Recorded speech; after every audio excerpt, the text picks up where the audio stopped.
Hej alle sammen, velkommen tilbage til kanalen. I dag skal jeg filme en Q&A, fordi jeg bedte jer på Instagram og på Snapchat om at stille mig nogle spørgsmål. Og det har I helt sikkert gjort, og det har været super lækkert. Fordi jeg tænkte, at det ville være rart for jer at få svaret på nogle spørgsmål, så vi måske går og brænder lidt inde med, og nogen som I gerne vil have svar på.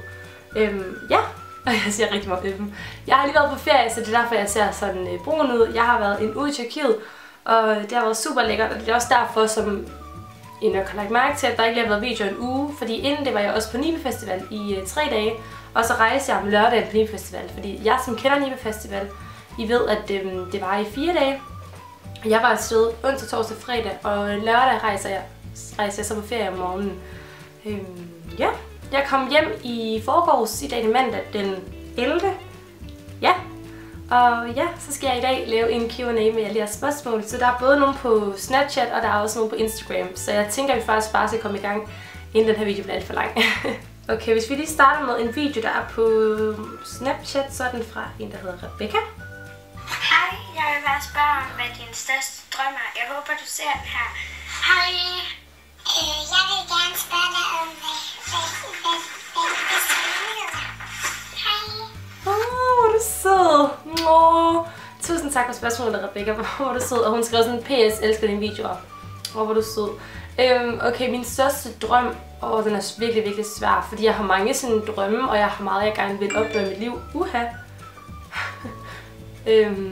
Men jeg vil sige, jeg ved faktisk ikke, hvad min største drøm det er. Jeg tror bare at leve et lækkert og sundt og lykkeligt liv. Det tror jeg, det er min største drøm.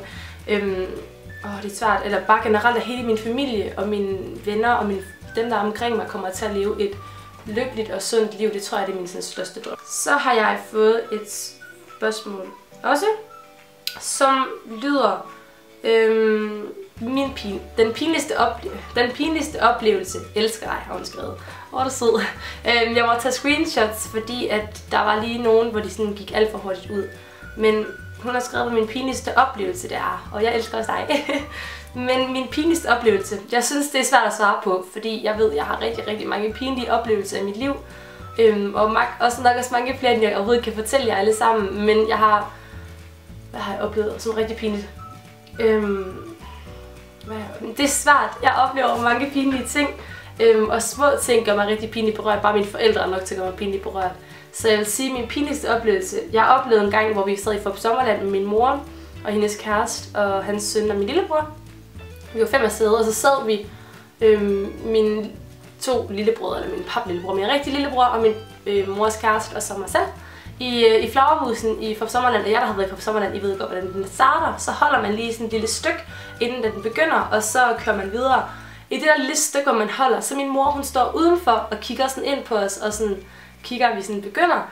Og så råber min mors kæreste bare sådan, hej mutter, eller sådan noget den stil.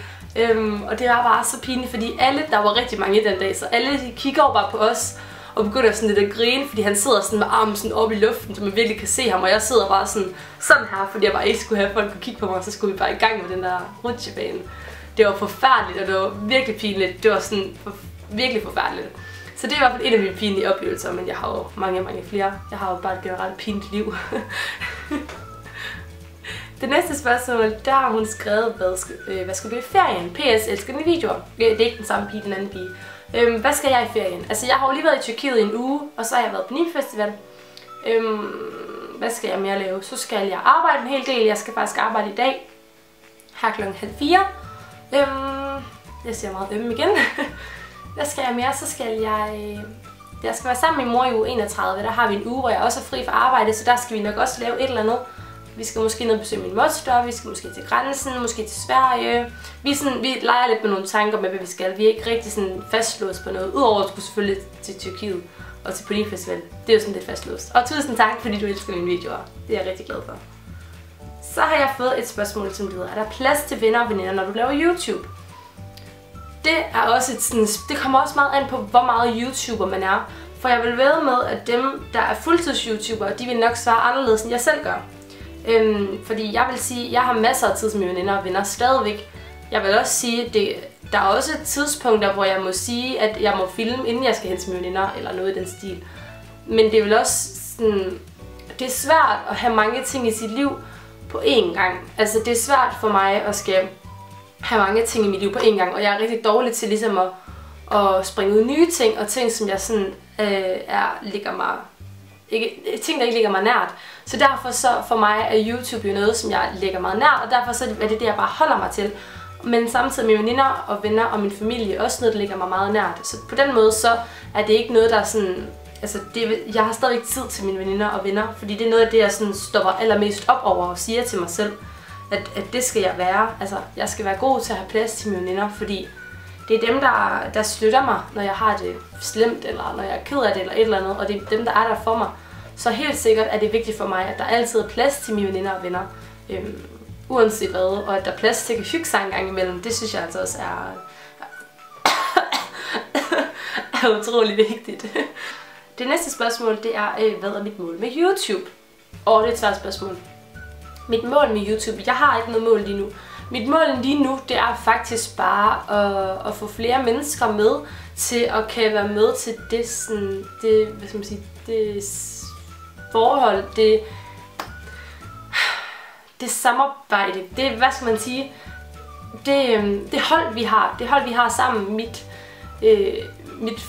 min kanal, mine subscribers eller mine følgere, det vi har sammen, det vil jeg gerne have flere med til, så vi kan være endnu større, have det endnu sjovere, og jeg vil egentlig nok, mit mål er nok at kan få andre folk til at hjælpe andre, det der med at give det videre til nogle andre, og jeg vil gerne opnå at give nogle folk hjælp, eller hjælpe nogle folk på nogle punkter, som de måske ikke havde kunne få hjælp på andre måder. Og det behøver ikke at være, at jeg skal hjælpe en, der er mega ked af det, har kærestesorger. Det kan det også være. Men det behøver heller ikke være en, der er død. Jeg skal hjælpe over en sorg. Men bare små ting, som jeg gerne vil gøre, eller hjælpe med i dit liv, eller give et smil i dit liv, det er nok det, jeg rigtig gerne vil opnå lige nu. Jeg har ikke noget mål med at blive fuldtids-YouTuber, eller leve af det her på fuld tid, eller komme med i et multichannel network, eller jo, selvfølgelig vil jeg gerne det. Det er ikke det, men det er ikke det der mit mål. Mit mål, det er mere mit mål med jer, og det I gerne vil opnå. Så for mig er det måske mere et mål, hvor I er indblandet, end et mål, hvor det handler så meget om mig selv. Hvis det giver nogen mening. Nu sidder jeg bare så til mig at forklare. Så har hun også spurgt, hvor gammel jeg er. Og jeg er 15 og fylder 16 år den 27. juli, for det er nemlig også et spørgsmål, du har stillet. Så har jeg fået et spørgsmål, der lyder, hvad vil du lave, hvis du kun havde en dag tilbage? Og jeg tror, at jeg ville samle hele min familie og mine venner, og alle dem, jeg holdt rigtig meget af. Og så ville jeg bare nyde med dem, og fortælle dem, hvor meget jeg elskede dem, og virkelig nævne det for dem, og hvor meget jeg er glad for alle de små ting, de har gjort for mig. For mig behøvede jeg nok ikke at skulle rejse rundt og opleve alt muligt inden. Jeg ville bare gerne være sammen med min familie og mine venner, og nå og sådan sige farvel og virkelig være ved dem det sidste stykke tid, jeg havde. Det ville nok være det, der ville betyde allermest for mig. Hvad skal jeg efter sommerferien? Jeg skal på HHX, som er en højere handelseksamen. Det er et handelsgymnasium, hvor jeg skal i en international klasse, så der skal jeg ud og rejse hver år og sådan noget, på nogle spændende rejser og sådan noget. Så det glæder jeg mig super meget til, og det ser jeg rigtig, rigtig meget frem til. Så har jeg fået et spørgsmål om, hvordan har du det med hate? Og altså nu er det ikke fordi jeg får særlig meget hate, det er meget små kommentarer i mere sådan noget dårlig konstruktiv kritik. Men jeg har det ikke særlig godt med hate. Jeg synes at det er noget værre fis, det folk de gør, og jeg synes det er noget værre. Det er rigtig, rigtig ledet, og jeg synes rigtig mange reagerer rigtig ledet på nogle mennesker, som ikke fortjener for hate. Der har jo været rigtig meget med alle de der YouTubere, som måske har oplevet lidt mere hate end andre, og jeg har utrolig stor respekt for alle jer YouTubere, som har været igennem alt det her hate her, og virkelig komme ovenpå igen, fordi det må være rigtig hårdt, at der sidder mennesker, som man ikke kender, som retter sig mod en, fordi man kender dem ikke, og man har ikke noget personligt mod dem, og de har heller ikke noget personligt mod dig, for de kender dig ikke. Så jeg tror helt sikkert, at det må være rigtig hårdt at blive hakket på, når det ikke er noget, som folk kender til en. Altså når det er folk, man ikke kender, som lige sidder og hakker ned på en. Det må være rigtig underligt og rigtig ubehageligt, og jeg har det ikke særlig godt med det, og jeg ved, at hvis det skete for mig, hvor jeg fik rigtig, rigtig meget hate, ville jeg blive rigtig ked af det. Og det vil også såre mig rigtig meget. Fordi det måske er noget, der ligger mig. Altså jeg er meget sårbar på det punkt, men det er folk, jeg ikke kender.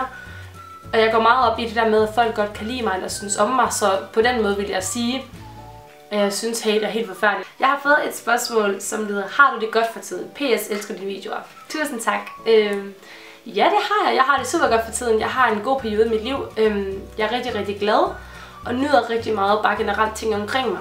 Jeg ved godt, at nogle af jer tror måske, jeg har en svær periode, fordi jeg ikke laver YouTube-videoer, eller fordi jeg måske har lidt pauser fra YouTube. Ikke pauser, men som jeg måske lige venter sådan, en uge med mine videoer eller sådan noget. Og det skal ikke fordi jeg være stop eller noget som helst, men det er fordi mit liv var meget sådan huller til buller i det sidste sådan, ende af mit folkeskoleliv.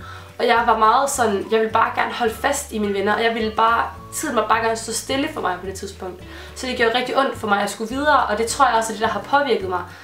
Men jeg er kommet videre, og jeg er utrolig glad for tiden, og jeg har det rigtig, rigtig godt. Og jeg vil sige, YouTube gør mig også endnu mere glad, fordi jeg nyder så meget at lave det her, som jeg gør, og det er en helt fantastisk ting af mit liv. Så jeg vil sige, at jeg ved slet ikke, hvad jeg skulle gøre, hvis jeg ikke havde YouTube, fordi det er en kæmpe del af mig, og en kæmpe del af den person, som jeg er. Hot or not. Okay, jeg tror, jeg skal sige hot or not til alle de her ting, hun har skrevet. Fodbold. Fodbold er ikke mig. Jeg elsker at se det. Jeg synes, det er rigtig hyggeligt at se med familie, men det er nok et not, for jeg spiller det ikke, og jeg... Nej, det er fint nok. Der har jeg ikke rigtig en hot eller not. Det er en... mod. Nej, det ved jeg ikke. Det er hot nok. Læsning. Det er også hot. Jeg kan godt lide at læse. Jeg læser ikke så tit, men jeg kan rigtig godt lide, når jeg finder en god bog. Rygning. Det er et not. Jeg synes, rygning er rigtig ulækkert, og jeg synes, det stinker, og det er rigtig, rigtig klamt, så det er klart et not. Brætspil. Det er et hot. Jeg elsker brætspil. Specielt sådan noget som Trivial Pursuit og Ludo og sådan nogle små hyggelige spil. Jeg elsker det. Jeg spiller det tit. Specielt når jeg er i sommerhus med min familie eller sådan noget. Det er det fedeste. Cykelhjelm. Det er også et hot. Men jeg ved godt, at folk synes, det er et not. Fordi folk synes, det er grimt. Men det er et hot, fordi det er vigtigt, og det beskytter dit hoved. Så derfor er det vigtigt, at man cykler med cykelhjelm. Så det er et hot. Det er vigtigt. Det er super vigtigt. Alle, der sidder derude og ikke cykler med cykelhjelm, I skal passe på, for man kan faktisk dø af det, hvis man vælger at slå sig. Bilferier. Jeg har aldrig været på en bilferie før, så det kan jeg ikke udtale mig om, men jeg vil rigtig gerne, så jeg giver det en hot. Slankekurer. Det er et not. Jeg har tit været på sådan nogle kurer og sådan noget, men det er nok et not, fordi det er mega forfærdelige, og man bliver irriteret på sig selv til sidst. Fordi man kan ikke, der er ting hele tiden, som gør, at man ikke kan holde dem, fordi så må man for eksempel ikke spise kylling, men man elsker kylling, og så gør det bare den her kur 10 gange hårdere, så slankekur er et not. Briller. Det er hot. Jeg synes ikke, der er noget dårligt ved briller, så derfor er det selvfølgelig et hot. Hatte. Hatte. Det ved jeg faktisk ikke. De er hot også. Jeg bruger ikke så meget hatte, men de er hotte. Bade i havet. Det er også hot. Jeg elsker bade i havet. McDonald's. Kæmpe hot. Jeg elsker McDonald's. Alkohol. Den er svær. Jeg ved ikke, om man skal sige hot eller not til den. Det er jo bare... Alkohol, det er fint. Det er vel noget, man drikker en gang imellem, hvis man er gammel nok til det, har fået lov af sine forældre, og ellers så er det vel et not, hvis man er 10 år og begynder at drikke alkohol, så totalt not. Men når man er været, det ved jeg ikke, hvor gammel er jeg, begyndt at drikke? Sådan, jeg har aldrig været sådan den der, som da jeg begyndte at drikke, så drak jeg måske 1 mokai eller sådan noget, 2 mokai. Det var det. Og jeg tror, jeg begyndte som 14 år eller sådan noget. Lidt efter min konfirmation cirka, tror jeg. Så ja, hvis I gerne vil have at lave en video om alkohol egentlig, så må I gerne give videoen et like. Det vil jeg super gerne. Fordi det har jeg fået rigtig mange spørgsmål om, så det skal jeg nok gøre, hvis det er, at det er noget, der har interesse. Så det ved jeg ikke, om det er et hot eller not alkohol. Det er en maybe. Flytur, det er totalt et hot. Jeg elsker at flyve, så totalt et hot. Teltur. Jeg har aldrig været på sådan en ordentlig teltur, men jeg vil rigtig, rigtig gerne, så jeg giver det et hot. Og spøgelser. Det ved jeg ikke, jeg er mega mange spøgelser, hvis de eksisterer, så jeg siger hot. Yes. Men ja, tusind tak, fordi jeg så med i den her Q&A. I må meget gerne stille flere spørgsmål nede i kommentarerne til en ny Q&A. Men I må gerne stille andre videoforslag, som I altid må. Det er fantastisk, når I gør det, så ved jeg, hvad I gerne vil se. Og ja, så skal I bare passe super godt på jer selv, indtil vi ses igen. Hej hej! Jeg vil ligesom sidde og chatte lidt igennem, hvad jeg laver. Jeg sidder for resten og drikker vand. Så I forberedt, hvis jeg sådan sidder og drikker lidt. Jeg sidder ikke.